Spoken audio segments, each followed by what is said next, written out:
ஆடு மாடெல்லாம் கூட ஈஸியாக வளர்த்துடலாம் போல இருக்குங்க. இந்த கோழி வளர்க்குறது எங்கள் வீட்டு கோழி குஞ்சு பொரிச்சிருக்குல்ல, நான் கூட ஒரு வீடியோவில் போட்டிருக்கேன்.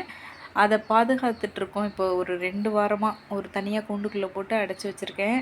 இன்றைக்கி வந்து அந்த இடத்தெல்லாம் க்ளீன் பண்ணணுங்கிறதுக்காக கோழியெல்லாம் தனியாக பிடிச்சி ஒரு கூடையில் கமுத்து வச்சுட்டு குஞ்செல்லாம் ஒரு டப்பாவில் போட்டு தனியாக எடுத்து வச்சுருக்கேன். அம்மாவை பிரிஞ்சு இருக்கிறதுக்கு பழகிக்கணும் அப்படிங்கிறதுக்காக. அதெல்லாம் கோழி கூண்டை கழுவி விட்டுட்டு அது காயிட்டோம். அது வரைக்கும் நம்ம லஞ்ச் முடிச்சுட்டு வந்துடலாம் அப்படின்னு சொல்லி தக்காளி குருமாவும் சவுசவு கூட்டும் வந்து செய்கிறதுக்கு ரெடி பண்ணிகிட்ருக்கேன். கோழியை வந்து வீட்டுக்குள்ளே தான் வச்சுருக்கேன் டப்பாவில் போட்டு. அதுக்கு சாப்பாடு கொடுக்கணும் இல்லையா, அதனால் வெங்காயம் கட் பண்ணி போட்டுட்ருக்கேன். அதுக்கு காலையில் செஞ்ச கூழ் இருந்துச்சு கொஞ்சம். சரி, ஹஸ்பண்ட் வந்து ஒரு 12 மணி போல் குடிக்கிறேன் அப்படின்னு சொன்னாங்க. அதனால் அதை கொண்டு அவங்களுக்கு கொடுத்துட்டு அதுக்கப்புறமா நம்ம வந்து வேலையை பார்க்கலாம் அப்படின்னு சொல்லிட்டு பண்ணிகிட்ருக்கேன். இன்றைக்கி பார்த்தீங்க அப்படின்னு சொன்னால் காலையிலேயே வந்து இந்த க்ளீனிங் ஒர்க் எல்லாமே முடிச்சிட்டேங்க. வீடெல்லாம் கூட்டி க்ளீன் பண்ணி தொடச்சி லஞ்ச் வந்து சிம்பிளாக